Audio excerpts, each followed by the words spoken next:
It's like you burn, with the genetic of your parents, and at this time you are like a gardener.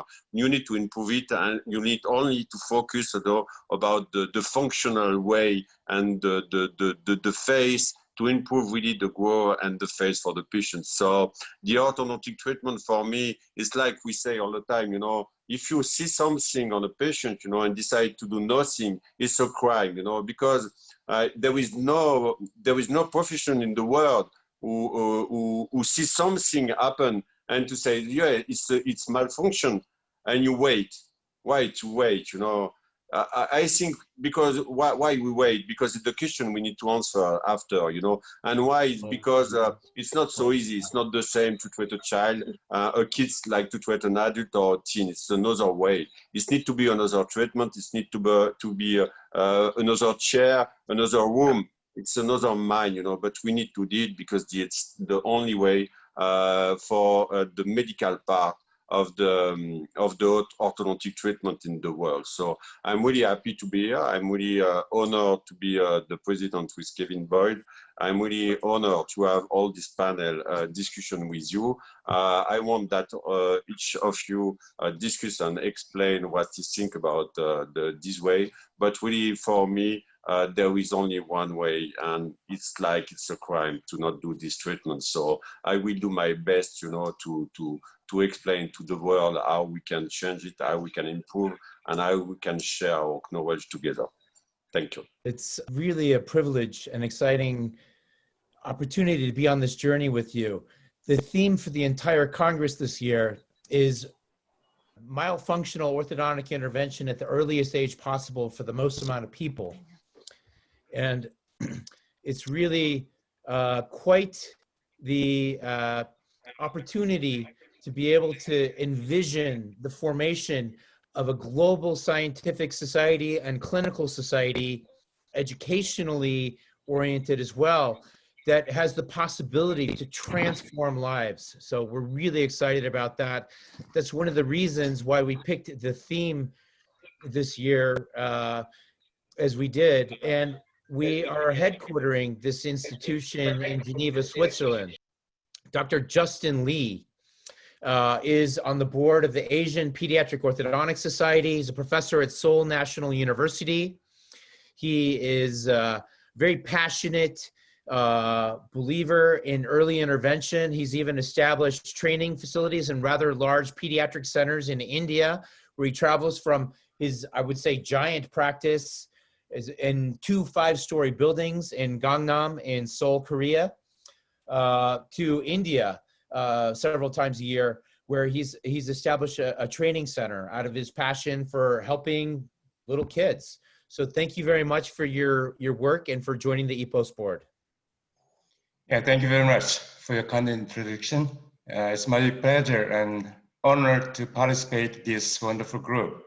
As the past 30 years as a pediatric dentist, I really have recognized the early intervention of all problems, not only the dental caries. The malocclusion can be prevented or early intervened. So it must be as early as possible. So I think this group and this society is really, really important for the future generation. But as you know, I'm not a researcher, but I'm just a clinician, but I tried my best to contribute to this society. Thank you for having me. Thank you very much, Justin. I would now like to welcome Karine Ben Younis. She's an orthodontist based in Paris. Good evening here. I can hear you. So I am an orthodontist. I am in Paris. I was a student with Dr. Felius in the hospital in Paris. And I think many years ago, 30 years ago now, and I think we have no choice with early treatment. Early treatment are really mandatory when there is a risk of complication or risk of aggravation. So when you have a risk about trauma, you cannot let the teeth have trauma. So it's an obligation to make early treatment in this case. And also when we have a risk of aggravation, We cannot say, wait, it will be surgery. It's terrible surgery. And it's easy to treat early. And when you treat early, sometimes you understand how to treat later. So it's a chance, and we don't have to let the chance go without keeping the chance when you have the chance. So to treat children, it's take the chance that we have. I'm not sure. I hope you understand me. Sorry for the bad English. C'est merveilleux. So, Merci beaucoup. voilà. We have no choice. We have to do it, and everybody has to do it. But it's important to do it correctly. More important, because when you have young children, all what you do will be bigger. So good treatment will be wonderful, and mistake will be bigger than with an adult. But don't do not do treatment when you have to do it. It's a big mistake also. So. Thank you very much. Merci beaucoup. Patrice and Kevin, you've been on this adventure with us. You know, Patrick has had this vision for intervention as early as possible, and he focuses his orthodontic intervention around function. I think, you know, I've heard him say many times he doesn't even use brackets. And yes. But you know, the apparatus is a meaning. It's not a therapy. So, you know, what is important, it's not the kind of apparatus you use, it's how you use it. You know, like we are French, so you have wonderful food, but with the same ingredient, you cannot have the same food. So it's important to know to use the apparatus you have. I say there are many different strategies that we can use at a child's different readiness to receive treatment, the parents' readiness to receive treatment. But there's only one principle that we cannot violate. We cannot compromise. We can compromise on strategy, but we cannot compromise on principle, and that is to optimize a child's craniofacial respiratory structure and function at the earliest possible age. It's pretty simple, isn't it? I mean, but not necessarily really easy to do until you get comfortable with it. Yeah, totally agree. I would like to bring in right now is Dr. Herman Ramirez, who is driving right now. That's the best he could do to jump into this schedule. We have these schedules around the world. Welcome, Dr. Ramirez. Thank you very much for your contribution to the program. Hello, Mark. I don't know if you can hear me. I am on my phone. Yes, we can hear Okay, you. great. Thank you very much. I am really excited to participate in this wonderful Congress and all your efforts, and also to be part of this great idea of the International Pediatric Orthodontic Society. I think one of the problems is that we dentists were trained just to focus on teeth. We are not trained to evaluate the structural problems and the functional problems.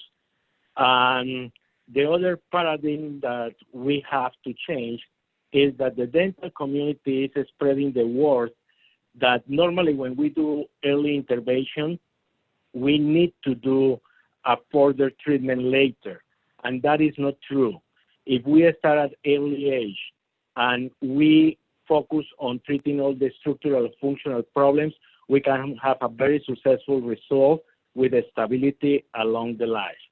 And the other thing that we need to focus on working is communicating to people that the problems that we are seeing in the mouth is just a red flag, and they are going to lead to many chronic problems in the future in that patient. So the earlier that we intervene, the better for the patient. And our goal is not to align teeth, is not to give a beautiful smile. Our goal is to give health to the patient. So thank you again for inviting me, and thank you. I am really willing to participate as a member of the new International Pediatric Orthodontic Society. Thank you. Thank you very much, Herman. I think when people start to realize the potential here people get excited, so passionately involved. Even, medical doctors, pediatricians, realizing that, why wait?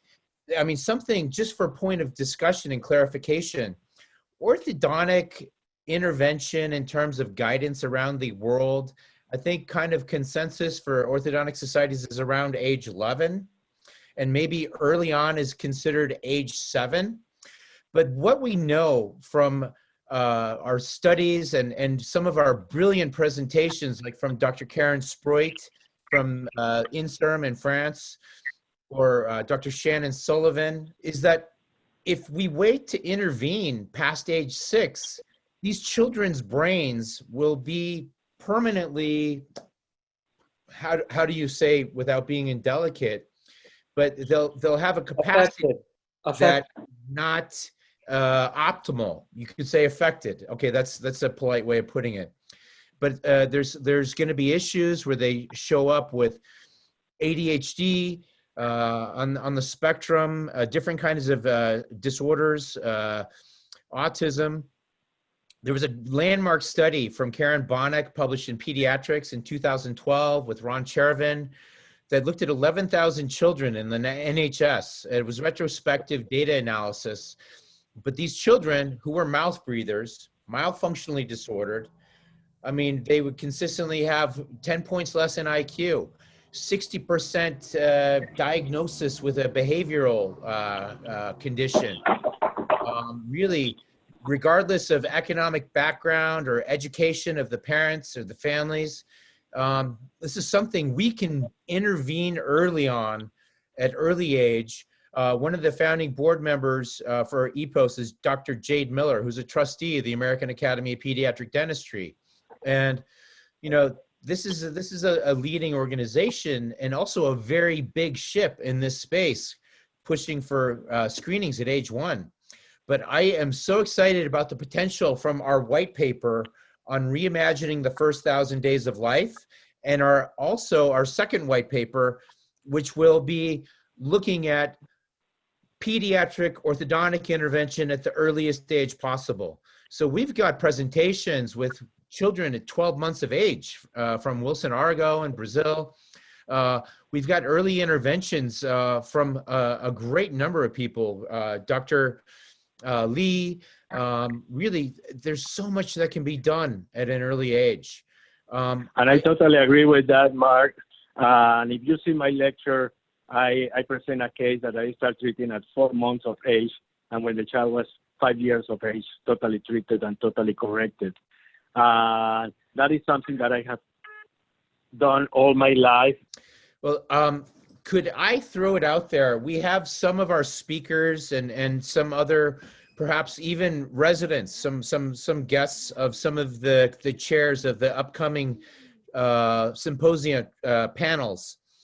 I'd like to throw it out there. What would people like to see in white papers? What would they like to see explored? I know later today, track 5 will be exploring frenulum inspection and revision. And track 7 tomorrow, we're going to be talking about sleep apnea. Track 4 today, we're going to be talking about breathing re-education. Track 2, which is coming up at the top of the hour in just about 30 minutes, we're going to be talking about reimagining the first 1,000 days of life, which includes gestation with myofunctional principles. So can I throw it out there to the panelists assembled here? Mark, I think, if we are looking about all your tracks, it's like we are looking about all the benefits for the early orthodontic treatment, And if we need to work all together on a white paper, it's important, to go on the health way, not really on the line of the teeth. I think if you have a good health, you have a natural beauty of your face, and after we can the position of the teeth, but it's easy, so it's really hard. So now I just want to introduce Patrick Cubans, who is our vice president of the French Society. It's the future, because it's more younger altogether. but his family is pediatric, you know, so she lived when he was young about the medical pediatric at home, and I'm happy and honored to have her, you know, the vice president, and I want to know what she's thinking about this early treatment and how she feels this new way, you know, because like your way, we have the vision to share it with all the people, and we need to have with the new dentist, with the new orthodontist, to be sure they are going the same way. So, but if we can go to Sure. To introduce Patty Cubans Ricard, she is an orthodontist and she's very passionate. She's recently relocated to Barcelona, where her family has a medical practice. Like Patrice said, she's vice president of the French Pediatric Orthodontic Society. So it's wonderful to have you here today. So please welcome and join us. And remember, the two questions we're looking to examine: what do you think the problem is in the relationship to this track? And what do you see as solutions? And what might you want to see in a white paper? Hello, good evening. Thank you very much for introducing me. It's been a great Congress, very different from all the others we've done before, but it's been great. And actually, pediatric orthodontics, I think that it's the future of orthodontics in general.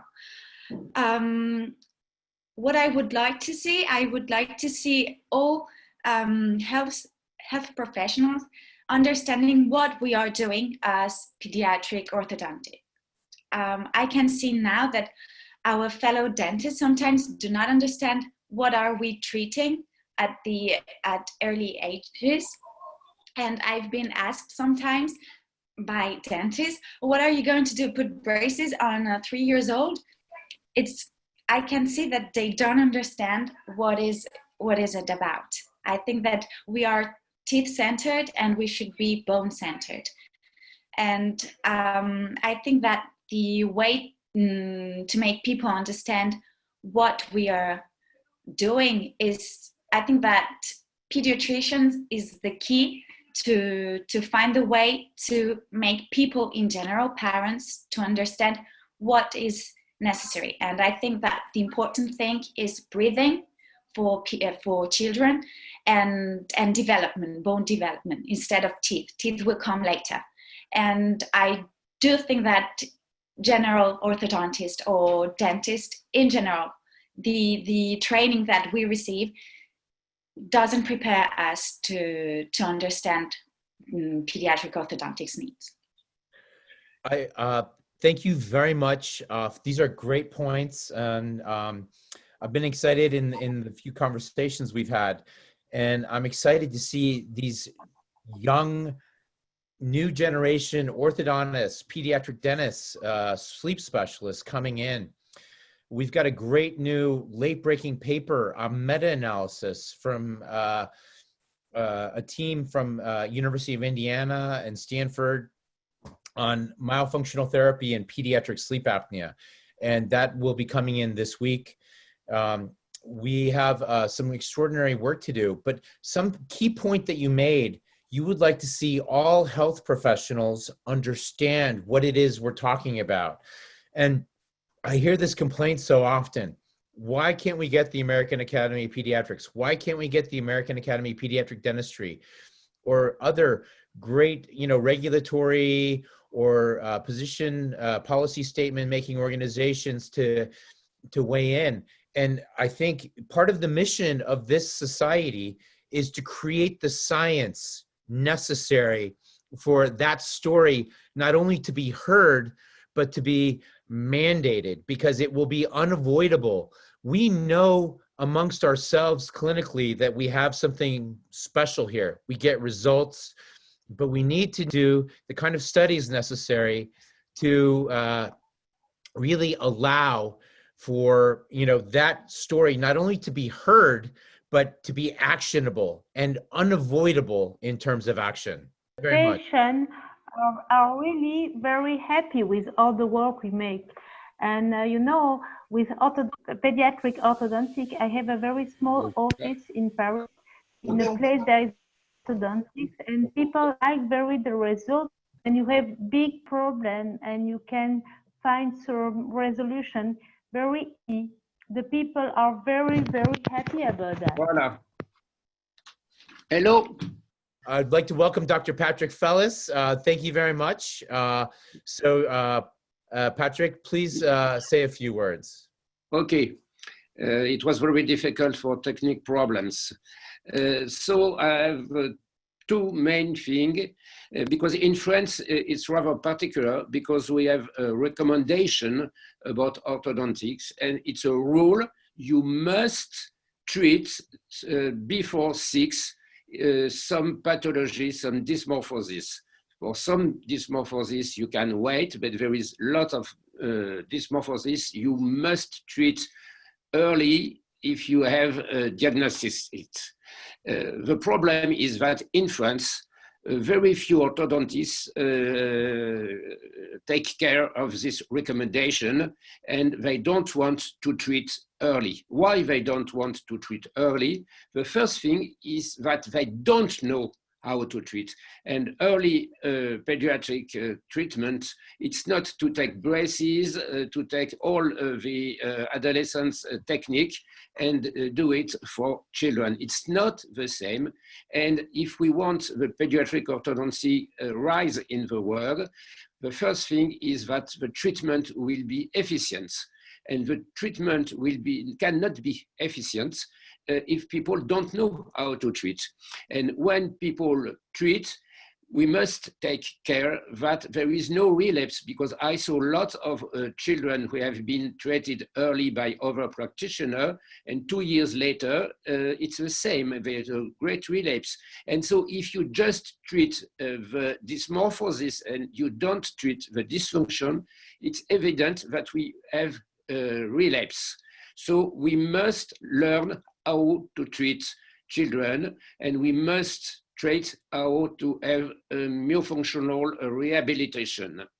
I think the French Pediatric Orthodontic Society and EPOS must organize treatment courses to learn in the world to the patient, because in the university, they don't take care about that. So we must have courses and organize courses in French, in English, in Spanish, and all in other languages. I think it's the main thing.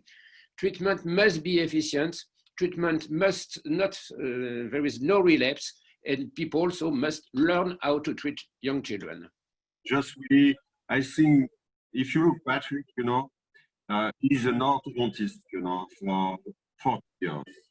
And now it's an orthodontist who is thinking about biofunctional education, you know. It's an orthodontist to move to neuroscience. And I think neuroscience is the future for the biofunctional and for the orthodontic treatment. But one thing is important, it's why I say Patty and all together, it's the education. We need to go in all the country, in all the university we can, to educate the people, to educate the professional and the people about the orthodontic pediatric treatment. But like say Patrick, it's another treatment. It's not the same treatment for a teen, for an adult, and for a kid. It's really another mind, another technical treatment. It's on our philosophy, but it's really the future. And I think that with the AMS, with on track, we can see all the benefits in the future for this treatment. So really, Mark and Samantha, thank you for your effort. Thank you to organize all these rooms, all these meetings, to be sure we are all together, we are in the same way, and we will find the way to change the world for the lives of the children. So really, thank again all of you. We need you. We need you to go to the white paper. We need you to be sure we are going in the good way. We are not going in a way to align to this, you know. we are going to the way for the health and to improve the life of a child. And there is nothing who is better than to improve the life of a kid. Nothing. I think there is one thing which is very important.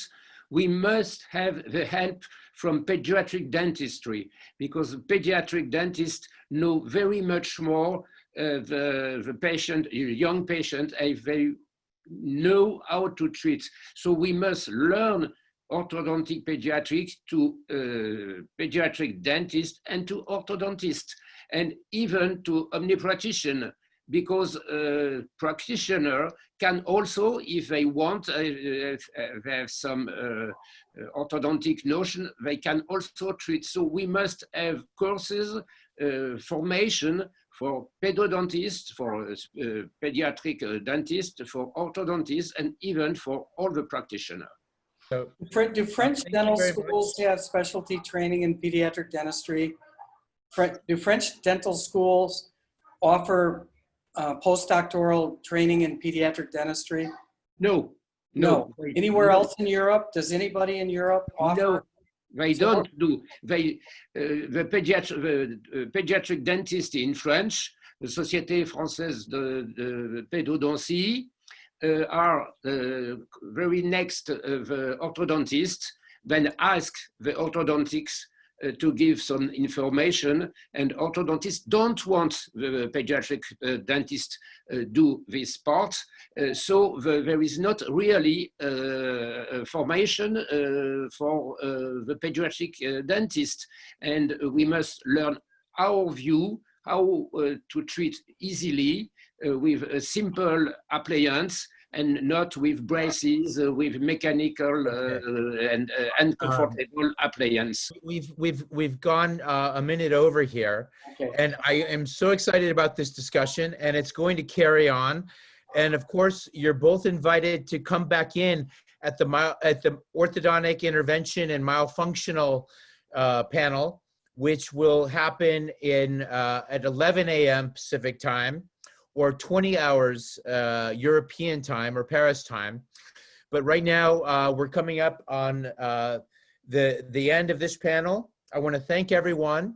And the first EPOS, or International Pediatric Orthodontic Society, will be held in conjunction with the 6th AAMS Congress and also the World Sleep Society Congress, which will be in Rio de Janeiro. So let me just leave you with that.